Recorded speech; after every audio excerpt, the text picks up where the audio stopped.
မိခင်ကြီးပျောက်ဆုံးနေလို့စိတ်ပူနေရတဲ့အဆိုတော်ခင်ဖိုးပကြီး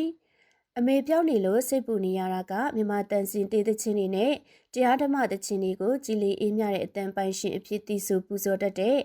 အဆိုတော်ခင်ဖိုးပကြီးပဲဖြစ်ပါတယ်ရှင်ခင်ဖိုးပကြီးဆိုတာကပရိသတ်တွေအတီးဆုံးပါပဲသူမရဲ့အနေထိုင်ကအင်မတန်မှတည်ငြိမ်အေးချမ်းသလိုအနုပညာလောကမှာလည်းအရှုပ်ရှင်ကိကိနဲ့စံပြအဖြစ်နေထိုင်တတ်သူပါအထူးသဖြင့်ပွဲလန်းသပင်နဲ့အနုပညာရိုက်ကူးရေးအလုပ်တွေသွားလိရတိုင်းမှာတော့သူမရဲ့ချစ်လစွာသောမိခင်ကြီးကိုအရေးတကြီးကြီးနဲ့အမြဲတမ်းခေါ်ဆောင်သွားတတ်တဲ့သမီးလိမ္မာလေးတူပါပဲအခုတော့သူမသိချရတဲ့မိခင်ကြီးဒေါခင်အေးသိန်းဟာနေအိမ်ကနေရုတ်တရက်ထွက်သွားပြီးတော့တည်င်းအစနာလုံးဝပျောက်ဆုံးနေတာကတလနီပါရှိလာခဲ့ပြီဖြစ်တာကြောင့်ခင်ဖိုးပကြီးတယောက်တောကမူတွေတောင်းလောင်နေရပါပြီအရှင်ကမိခင်ကြီးကတရားစခန်းဝင်ခြင်းနဲ့တငယ်ချင်းတွေနဲ့ဖျားဘူးထွက်ခြင်းနဲ့လို့ပြောဆိုမှုတွေရှိခဲ့ပါတယ်တဲ့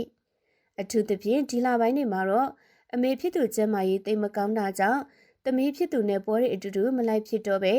အိမ်မှာပဲနားနေခဲ့ရတာပါအဲ့လိုအိမ်မှာနားနေနဲ့စိတ်ပန်းဖြစ်အောင်လို့မိတ်ဆွေနဲ့ခီးသွားခြင်းနဲ့လို့ဆိုခဲ့ပူပါတယ်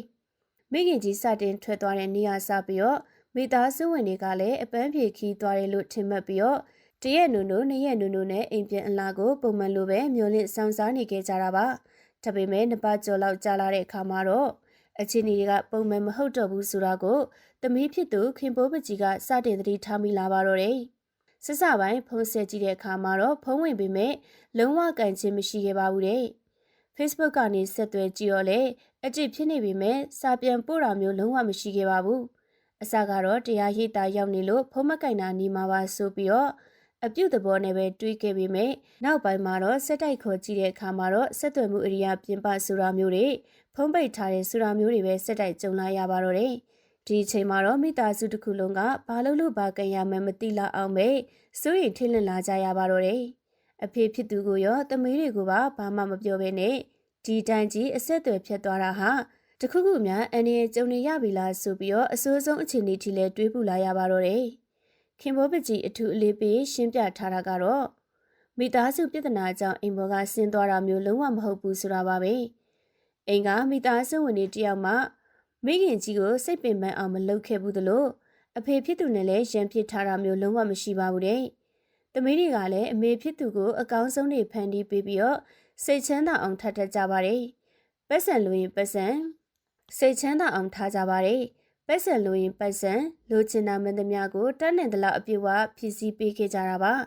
ဒါကြောင့်အိမ်ကလူတွေကြောင့်စိတ်ဆင်းရဲပြီးတော့ထွက်သွားတာမျိုးလုံးဝမဟုတ်နိုင်ဘူးလို့ခိုင်ခိုင်မာမာယုံကြည်ထားကြပါတယ်လက်ရှိမှာတော့ခင်ဖိုးပကြီးတို့မိသားစုကအမေဖြစ်သူသွားတတ်တဲ့နယ်တွေရွာတွေအသိမိတ်ဆွေတွေအကုန်လုံးစီကိုအပူတပြင်းလိုက်လံစုံစမ်းရှာဖွေခဲ့ပေမဲ့ဘာအထောက်အထားမှမတွေ့ရသေးပါဘူးတဲ့ပိုပြီးခက်ခဲတာကအခုနောက်ပိုင်းသမီးဖြစ်သူနဲ့ခီးမလိုက်ဖြစ်တဲ့အချိန်တွေမှာတော့အမေဖြစ်သူကအသစ်ပေါင်းတင်နေတဲ့မိတ်ဆွေတွေကိုသမီးတွေအနေနဲ့တယောက်မှတေချာမသိတာပါပဲ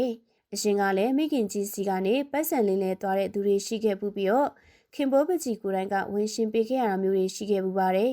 အခုလိုခစ်ပြက်ကြီးထဲမှာတော့လူလိမ်လူညာတွေပေါ်များနေသလိုကြားပြန့်လို့ကြောက်စရာကောင်းတဲ့အွန်လိုင်းငွေလိမ်ခံတွေကလည်းနေရအနက်မှာရှိနေရကြောင်း